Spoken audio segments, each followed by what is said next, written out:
धन्यवाद संजीव। श्रोता news desk पर मैं सुनीता भगत।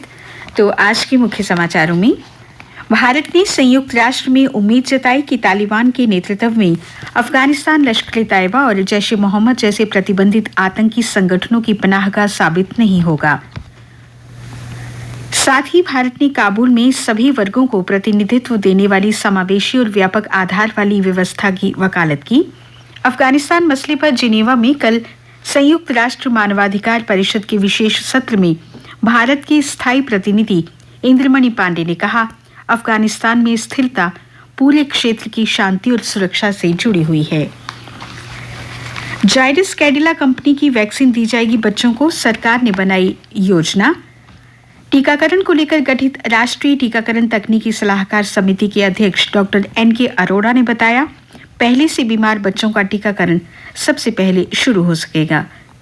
इसलिए DNA आधारित इस वैक्सीन को बच्चों के लिए आरक्षित रखा जाएगा। हालांकि इस पर अंतिम अनुमति के लिए PMO के साथ बैठक होना अभी बाकी है।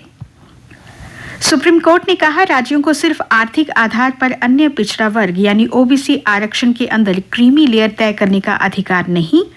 शीर्ष अदालत ने हरियाणा को 3 महीने में अपने यहाँ क्रीमी लेयर को फिर से परिभाषित करने का दिया निर्देश और कहा, इसका निर्धारण आर्थिक, सामाजिक और अन्य आधारों को ध्यान में रखकर ही किया जा सकता है। जम्मू कश्मीर में सरकारी दफ्तरों से आए 1177 अधिकारी और कर्मचारी बिना छुट्टी गायब। 41 दफ्तरों पर मिला ताला। गायब कर्मचारियों को दिया गया नोटिस और सभी का वेतन रोका गया। मुलाजिमों की गायब रहने की शिकायतों पर की गई कार्रवाई। सांबा, राजौरी, किश्तवाड़ और रियासी में कई दफ्तर बंद मिले। प्रदेश में सुरक्षा तंत्र दुरुस्त करने में जुटी सरकार। अफगानिस्तान पर तालिबान के कब्जे के बाद कश्मीर में आतंकी गतिविधियां बढ़ने की आशंका।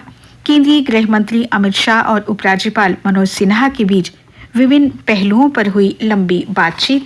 पिछले 2 सालों में ध्वस्त आतंकी इकोसिस्टम को दोबारा पनपने से रोकने पर होगा पूरा जोश। प्रदेश में पानी हुआ महंगा। नई दरें अप्रैल 2021 से लागू होंगी।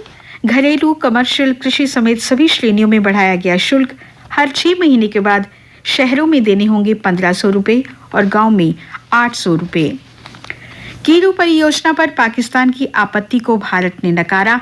कहा, किश्तवाड़ में चिनाब नदी पर 624 मेगावाट की परियोजना में सिंधु जल संधि का पूरी तरह से किया गया है पालन। कुछ अन्य समाचार। भारत ने जैश-ए-मोहम्मद और लश्कर-ए-तैयबा को लेकर किया विश्व बिरादरी को आगाह। ब्रिक्स देशों के नेशनल सिक्योरिटी सलाहकारों की एक वर्चुअल मीटिंग में भारत के सुरक्षा सलाहकार अजीत डोभाल ने ये जानकारी दी। भारत को इस साल के अंत तक रूसी मिसाइल रक्षा प्रणाली S-400 मिलने जा रही है। कठुआ में 144 कनाल जमीन पर बनेगा अरुण जेटली स्पोर्ट्स कॉम्प्लेक्स। पहले चरण में 45 करोड़ से बनेगा क्रिकेट स्टेडियम। खेल परिषद को जमीन ट्रांसफर की गई है। सोपोर में 3 आतंकी ढेर। पिछले 8 महीने में 100 दहशतगर्दों का हुआ सफाया। इस साल अब तक 102 आतंकी मारे गए हैं। प्रदेश में सितंबर-अक्टूबर में आ सकती है कोरोना की तीसरी लहर। केंद्रीय स्वास्थ्य मंत्रालय ने जम्मू कश्मीर को किया आगाह। नगर निगम ने डेयरी संचालकों को किया जारी नोटिस। कहा, कराएं पंजीकरण। प्रोफेसर राजकुमार बने हिंदी साहित्य मंडल के अध्यक्ष। डॉक्टर पवन खजूरिया महासचिव। निर्मल विनोद, डॉक्टर चंचल डोगरा और प्रोफेसर किरण बख्शी होंगे परामर्शदाता। शिवसेना डोगरा फ्रंट ने महबूबा मुफ्ती के खिलाफ किया प्रदर्शन। क्लस्टर यूनिवर्सिटी में UG पहले सेमेस्टर के प्रवेश की तारीख बढ़ाई गई 30 अगस्त तक। जम्मू यूनिवर्सिटी के डिस्टेंट एजुकेशन डिपार्टमेंट में 26 अगस्त तक कर सकते हैं आवेदन। CBSE 10वीं और 12वीं की कंपार्टमेंट परीक्षाएं आज से। खेल समाचारों में टोक्यो में 16वें पैरालंपिक्स खेलों का कल हुआ उद्घाटन। प्रधानमंत्री ने भारतीय एथलीट्स को दी शुभकामनाएं। दुनिया के 4,403 खिलाड़ी भाग ले रहे हैं। भारत का प्रतिनिधित्व 54 खिलाड़ी करेंगे। इंग्लैंड के लीड्स स्टेडियम में लगातार तीसरी जीत दर्ज करने उतरेगी आज भारतीय क्रिकेट टीम। टेस्ट सीरीज का तीसरा मैच आज खेला जाएगा। भारत की टीम 1-0 से आगे है।